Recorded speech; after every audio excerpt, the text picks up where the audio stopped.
Ciao a tutti ragazzi e bentornati sul canale di Fabrizio Teghesi. Siamo di nuovo giunti a un mercoledì e quindi, come sempre, puntuale, ore 18:30 abbiamo un nuovo video. Oggi ancora una volta argomento globale. Parliamo della durezza dei cerchi. I cerchi ragazzi li usiamo tutti, hanno caratteristiche ben definite l'uno dagli altri e non ci resta che entrare nel vivo del video, ma dopo la sigla.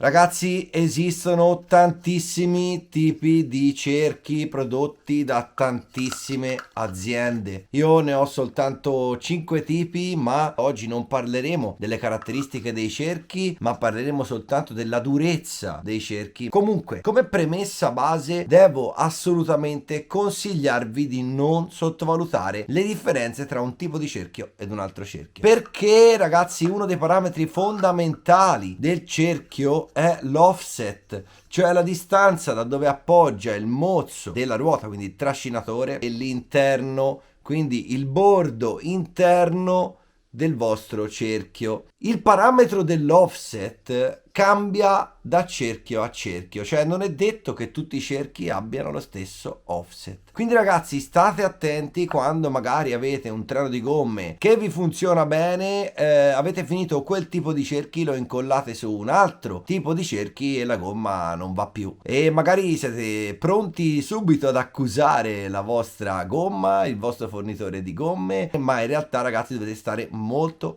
attenti ai cerchi. Quindi andiamo a questo punto a parlare dell'argomento principale del video, che è appunto la durezza dei cerchi. Ogni tipologia di cerchio ha una durezza diversa e anche sulla stessa marca, lo stesso modello di cerchio, a seconda del batch di produzione dello stesso, potrebbe avere durezze diverse. Ricordiamoci che i nostri cerchi sono fatti da stampo, quindi vengono stampati con nylon, plastica, a seconda materiali plastici in genere. Andiamo innanzitutto a vedere quando usare un cerchio morbido e quando usare un cerchio duro. La teoria dice che su piste ad alto grip si usano i cerchi più duri, ma in realtà bisogna sempre stare attenti, perché tante volte un cerchio più duro su salti molto alti, quando ci sono magari atterraggi in curva e quant'altro e non riusciamo a mettere la macchina sulle quattro gomme ma tendiamo ad atterrare inclinati, possono generare puntamenti. Quindi atterrando inclinati vedrete che la macchina non sarà plastica, mentre se atterrate sulle quattro gomme sicuramente lo sarà. Un cerchio più morbido invece darà sicuramente più grip laterale su piste a basso grip, perché su piste alto grip potrebbe addirittura indurre al galleggiamento, si dice in gergo, della macchina, quindi a rendere la macchina insicura, e darà un miglior passaggio sulle buche, perché la flessione sul colpo secco del nylon col quale è composto il cerchio aiuti l'ammortizzatore ad assorbire le buche, le asperità del terreno. L'aspetto invece su cui voglio farvi riflettere adesso è: se abbiamo un cerchio morbido possiamo trasformarlo in un cerchio più duro, e se abbiamo un cerchio duro possiamo trasformarlo in un cerchio più morbido? Allora, sicuramente se abbiamo un cerchio morbido sarà molto più complicato trasformarlo in un cerchio duro, perché ovviamente dovremo andare a inserire materiale, quindi supporti di rinforzo, dischi, anelli, per renderlo più duro dalla parte interna, ma non lo fa praticamente quasi mai nessuno. Oltretutto si va ad appesantire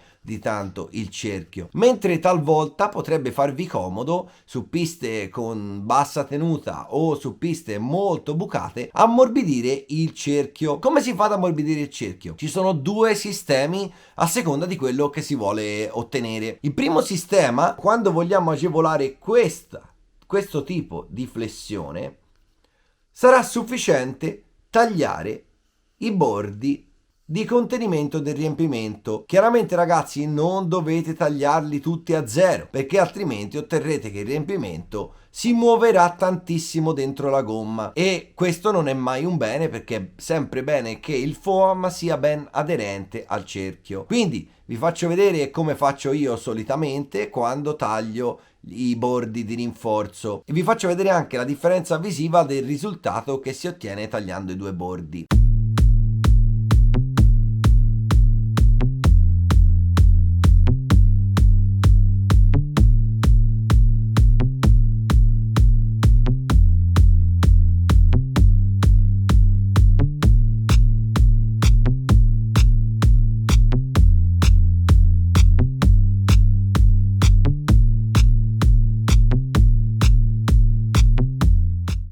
Se invece abbiamo problemi in atterraggio dai salti, perché ci sono tanti salti in successione o magari salti dove dobbiamo whippare la macchina e quindi non riusciamo ad atterrare in piano, potrebbe anche farvi comodo ammorbidire questa parte in modo da fargli fare, diciamo, questo tipo di flessione, cioè andando a deformare la parte esterna del cerchio, quindi questa.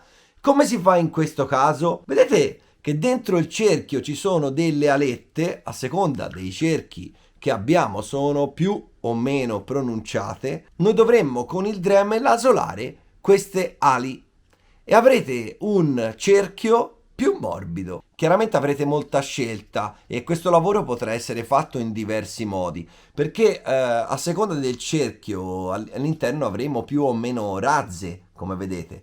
E questo lavoro può essere fatto una razza sì, una razza no, due razze sì, una razza no, oppure due razze no, una razza sì, a seconda della vostra esigenza. Chiaramente più asole farete sulle razze interne al vostro cerchio e più avrete morbidezza della parte esterna liscia del cerchio.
Quindi, ricapitolando ragazzi, se volete un cerchio più morbido in compressione su tutta la superficie, tagliate le due alette. Se volete un cerchio più morbido sulla parte esterna, asolate le razze dal lato interno, come vi ho fatto vedere. Come sempre ragazzi, spero con questo video di esservi rimasto utile. Mettete una valanga di mi piace, commentate qua sotto per ulteriori domande, fatemi sapere se questo genere di video vi piacciono e condividete il video con i vostri amici, così che possano scoprire l'esistenza del mio canale e aiutarmi a farlo crescere sempre di più. Grazie mille per l'attenzione, ci vediamo il prossimo mercoledì con un nuovo video. Ciao!